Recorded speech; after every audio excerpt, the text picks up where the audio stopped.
2009 Peterbilt 386. Fitting to show you generally how to pull a vacuum on your AC system. What you're going to need is a vacuum pump, manifold gauges, and just to pull the vacuum, that's more or less what you're going to need right to start with. Now, my system don't have any Freon in it because I've already had it taken out, or it's actually leaked out. I didn't take it out, or else I wouldn't be working on it today if I had to take it out because it wouldn't be a leak. There's a leak somewhere in the system. I don't know where it's at, but I've got to pull the vacuum on the system in order to get all the excess condensation out, because water will destroy an AC unit, the whole thing. It'll just corrode it to pieces. It's bad for it. So you can't have any water inside your AC system. I've got my wife picking up UV dye and some more Freon. So when she gets here, I can put the Freon in it, and that'll be on a different video, and the UV dye, and check and see where the leaks are at. But there's a couple things while I have an AC problem I'm gonna go ahead and have changed. Both of these valve stem cores inside your high side. This is your high side. Your big one's your high side. Your low side's your little small one.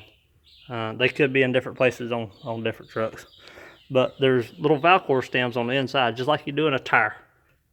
They're not the same as a tire, but they're just like they screw in exactly the same way. I'm having her pick up those, and I'm also having her to pick up the low pressure switch and the high pressure switch. While I got AC problems, I'm going to go ahead and fix that. Because I noticed that when my air conditioning was working, right before it started to quit, this could have something to do with the leak, could not. I don't know. It doesn't matter. It's not but a $50 part. I noticed that the air conditioning, the clutch would stay on whether you had Freon in the system or not. So, and I have to cycle it on and off with the air conditioning button on the inside. So, it's just called process of elimination.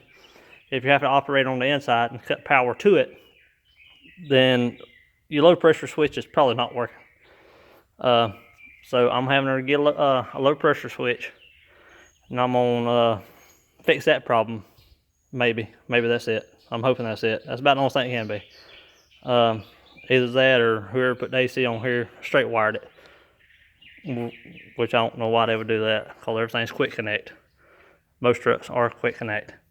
So I'm gonna change that out. But anyway, I'm gonna show you how to pull a vacuum. You're gonna need a vacuum pump, manifold gauges. Most of these gauges come with it written right on the end of it. High for high side. Same thing with low. Low for low side. I don't know why they color it the same as they do the hoses on the back of the trailer, I reckon, because your red's on the right and blue's on the left. But you're gonna hook your high side, and the way these work, you just pull it back and it hooks on. So you're gonna pull it back, snap it, make sure it locks, make sure all these valves are off. Now, those of you who's new to manifold gauges, this looks as if it's on, because it's got a gap between here, but it's not. It's off, because on the end of it, or on the inside of it, when you screw this down, it punctures that little pin that I just showed you that looked like a valve stem. It punctures that pin. That's what opens the system up. So right now they're in the off position because they're screwed out. You want to hook that one up. Then you want to hook, as soon as your manifold gauges don't fall down, you want to hook your low side up. Same thing. Push it on there, pull it. Make sure it's off. You want to make sure your manifold gauges are off. Now, this works exactly like anything else does. You turn to the right, shuts it down, closes it off the system. Turn to the right, shut down, close off the system. So they're off when you screw it to the right. Those are off when you screw it to the left. Now, those of you who's got vacuum pumps that are new are going to come with caps on your exhaust port. Make sure this cap is off. Don't turn on your pump unless you make sure this cap is off. It actually says on the cap, remove exhaust cap before operating. All right.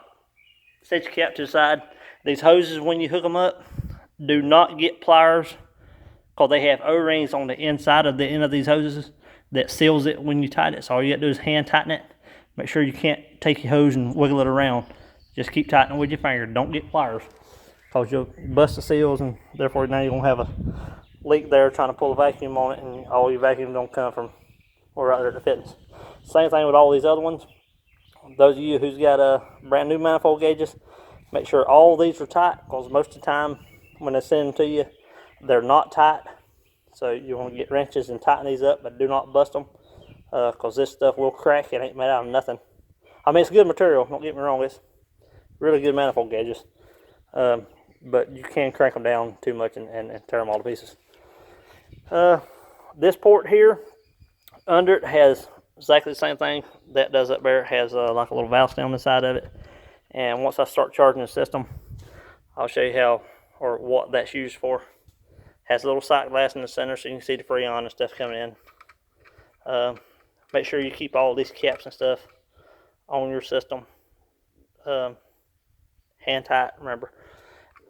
Vacuum hose, yellow one goes to the vacuum pump, blue one goes to the low side, red one to the high side.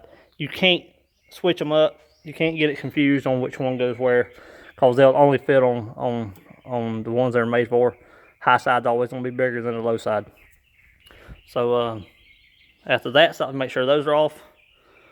Those are off. And then you want to turn on your vacuum pump.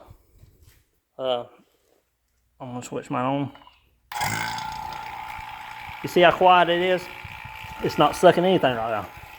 You're going to come back up here to your high side. Actually, I need two hands. You're going to turn this, close it all the way. Remember, do not take pliers. Just do it by hand. Open both of those up. Come over to your manifold gauges. You can see they're dead on 0, which is where they should be. And you want to take and listen to the pump. Open these all the way up. Wait a minute, you gotta help that one. Alright. Now you can see that it's sucking below it. Now you want to leave the pump running the first time for really about an hour. Leave it running for about an hour. Get your smartphone or your clock or your watch or whatever you got, tell time on. By the time you turn your pump on, open your valves up, count down from 1 hour. Just let it pull the system. Everything's open. You got those open, pump's running, exhaust port's off. Make sure everything's running and open. Keep it running for about an hour. And after an hour, you want to come back out. I just turned mine on, so I'll show you. After you had it on for an hour, I might skip that part of the video because it's hot out here. After you come back at about an hour, see where your pressure's at. You want to turn both of these back off. Don't turn the pump off yet. Close these down.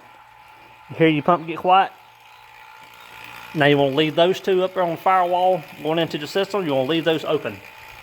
But you want to turn your pump off. Don't disconnect nothing. And you want to sit here and give it about anywhere from 30, 35 minutes, something like that. See where your gauges are at. Take a break, go in the house or go uptown, grab you a bite to eat or a glass of tea or, whatever. Take your break for about 35, 40 minutes. Come back out here and make sure the needle's in the same place it was when you turn the pump off.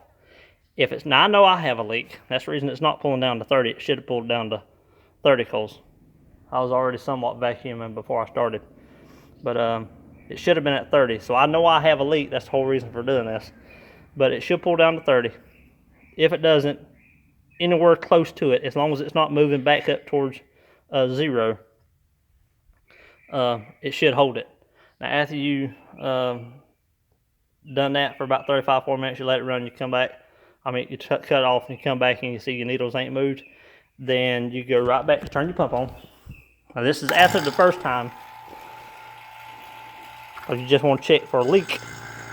Once there's not a leak, or the needle hasn't moved, you're going to come back out, open these two back up, and most people say you ain't got to pull a vacuum on the system but about an hour.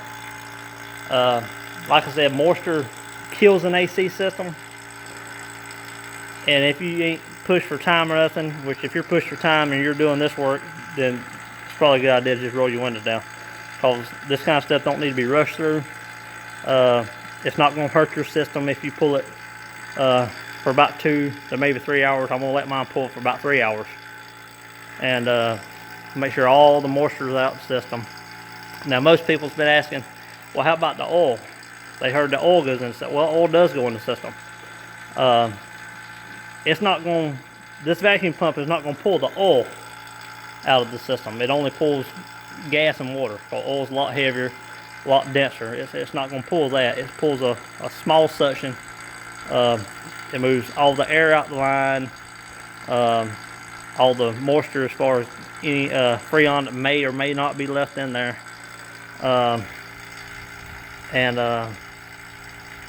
It pulls out everything but the oil. How about that? That make a long story short. So that's the video on that. That's pretty much how you pull the suction on the system. Like I said, the first time, do it for like 45 minutes, the first vacuum. Then if it pulls down to 30, cut your valves off, then turn your pump off. Come after about 45 more minutes, make sure the needle hasn't moved. If it hasn't moved, turn your pump back on first, and then turn your gauges back on. Open these two back up, the finish pulling your vacuum. Like I said, most people do it for about an hour. I'm going to do mine anywhere from 2 to 3 hours, according to what it looks like when I get back out here. So let that pull down, and don't disconnect anything if you're planning on putting Freon back in it. If you're not planning on putting Freon in it, I wouldn't be doing none of this. If you don't have the Freon to go back in it, once you disconnect these, if you're not putting Freon in it, all it's going to do is, well, the whole system's going to fill back up there, because you're pulling all the air out the system. So don't disconnect those unless you're planning on putting Freon back in it. Don't hook them up unless you're planning on putting Freon right back in it. Don't disconnect these ever. Ever, ever, ever. Don't disconnect any hoses, none of these.